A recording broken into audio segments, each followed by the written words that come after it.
அடுத்து ஒவ்வொரு முறையும் கருத்துக்கள் சொல்லக்கூடிய யூடியூபர்ஸாக இருக்கட்டும், சோஷியல் மீடியாவில் பணியாற்றக்கூடியவர்களாக இருக்கட்டும், அவர்களை எல்லாம் சிறைக்கு அனுப்ப இந்த அரசு ஆட்சி முயற்சி செய்து கொண்டிருக்கிறது.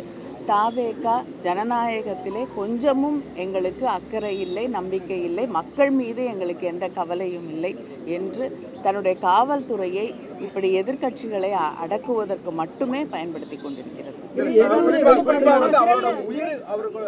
கொலை செய்து விடுவோம் என்பது பேசினதான் நாங்கள் நடவடிக்கை எடுத்தோம் சொல்லி நிர்மல்குமார் சொல்றாரு. இல்ல ஒரு நிமிஷங்க,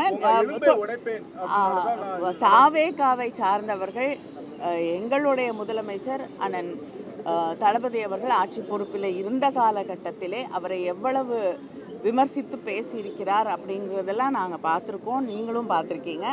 அப்பொழுது திராவிட முன்னேற்ற கழகம் இப்படிப்பட்ட நடவடிக்கைகளிலே ஈடுபடவில்லை. இவங்க ஈடுபடுறாங்கன்னா இது எதனுடைய வெளிப்பாடுன்னு பார்க்குறீங்க? அவங்களுக்கு ஜனநாயகத்தில் நம்பிக்கை இல்லை. யார் தன்னை விமர்சனம் செய்தாலும் அதை ஏற்றுக்கொள்ளக்கூடிய ஒரு மனப்பக்குவமோ மனப்பான்மையோ அவர்களிடம் இல்லை.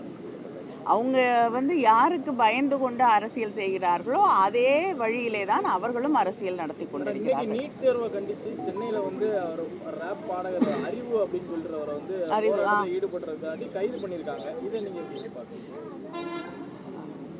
நான் தான் சொன்னேன்ல, யாருக்கு பயந்து கொண்டு அவர்கள் ஆட்சி நடத்தி கொண்டிருக்கிறார்களோ அவங்களுக்கே தெரியும். யாருடைய பேரையே சொல்லாம தொடர்ந்து பேசி கொண்டிருக்கிறார்களோ, பாஜக என்ற பெயரை சொல்லுவதற்கு கூட தயக்கத்தோடு ஆட்சி நடத்தி கொண்டிருக்கிறார்களோ அவங்களுக்கு எதிராக தெருக்குறள் அறிவு அவர்கள் ஒரு கருத்தை பதிவு செய்யும் பொழுது, போராட்டத்தில் ஈடுபடும் போது, டெல்லியிலே இன்னைக்கு எப்படி அங்கே மாணவர்களுடைய போராட்டம் கையாளப்படுகிறதோ அதே வகையிலே இங்கே போராடக்கூடியவர்களை இந்த ஆட்சியும் தாவேகா ஆட்சியும் கையாண்டு கொண்டிருக்கிறது.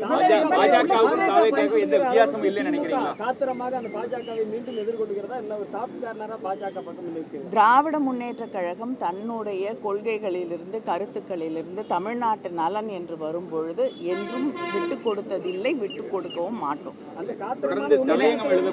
தலையங்கம் தொடர்ந்து எழுதப்படுகிறது. திராவிட முன்னேற்ற கழகத்தினுடைய சப்போர்ட் இருந்தால் தான் இந்த 850 சீட்டு அது போன்ற நிகழ்வுகள் வரும்னு சொல்லி தலையங்கத்தை எழுதக்கூடிய அளவுக்கு கொஞ்சம் நெருக்கமான சூழல் தற்போது ஏற்பட்டு விட்டதா? இல்லைங்க, தலையங்கம் எழுதுவதற்கெல்லாம் நாங்கள் பதில் சொல்ல முடியாது. இல்லை, அது நீங்கள் தான் பதில் சொல்லணும். உங்களுக்கு என்ன எல்லா அனுமானங்களுக்கும் நாங்கள் பதில் சொல்ல முடியாது.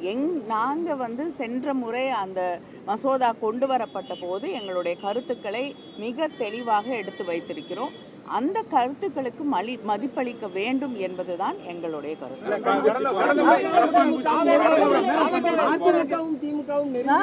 அதிமுகவும் திமுகவும் ஒத்த கருத்தோடு நெருங்கி வர்ற மாதிரியான சூழ்நிலை தமிழ்நாட்டு அரசியலில் ஏற்பட்டிருக்கிறதா சொல்லப்பட்டது. எந்த காலத்திலையும் அதிமுகவும் திமுகவும் நெருங்கி வந்தது கிடையாது. சில நேரங்களிலே தமிழ்நாட்டிற்காக போராடக்கூடிய சூழலிலே கடந்த காலங்களில் கூட தமிழ்நாட்டின் உரிமைகளுக்காக, நதிநீருக்கான அந்த கோரிக்கைகளுக்காக இணைந்தே சென்று பிரதமரை சந்தித்திருக்கிறோம். ஒன்றாக கூட்டங்கள் நடத்தப்பட்டிருக்கிறது. தமிழ்நாட்டின் உரிமைகள் என்று வரும்பொழுது திமுக அதிமுகன்னு மட்டும் இல்லைங்க, எல்லா கட்சிகளுமே ஒரே குரலில் ஒருமித்த கருத்தோடு பேச வேண்டும் என்பதுதான் திராவிட முன்னேற்ற கழகம் தொடர்ந்து வலியுறுத்தக்கூடிய கருத்து. நிச்சயமாக ஏற்றுக்கொள்ள முடியாது. நான் நேற்று கூட என்னுடைய கருத்தை பதிவிட்டிருக்கிறேன்.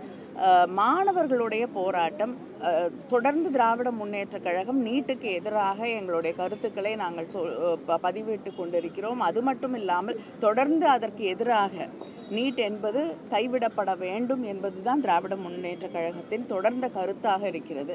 அப்படிப்பட்ட ஒரு சூழலில் மாணவர்களுடைய எதிர்காலத்தையே பாதிக்கக்கூடிய அளவிற்கு இந்த கொஸ்டின் பேப்பர் லீக்ஸு, பரீட்சைகள் சரியாக நடத்தப்படுவதில்லை என்ற சூழலிலே மாணவர்களுடைய போராட்டத்தை ஒடுக்க வேண்டும் என்பதற்காக அவர்கள் மீது வன்முறை கட்டவிழ்த்து விடப்படுவது என்பதை ஏற்றுக்கொள்ள முடியாது என்பதை திராவிட முன்னேற்ற கழகம் தெளிவாக எடுத்து சொல்லுங்கள்.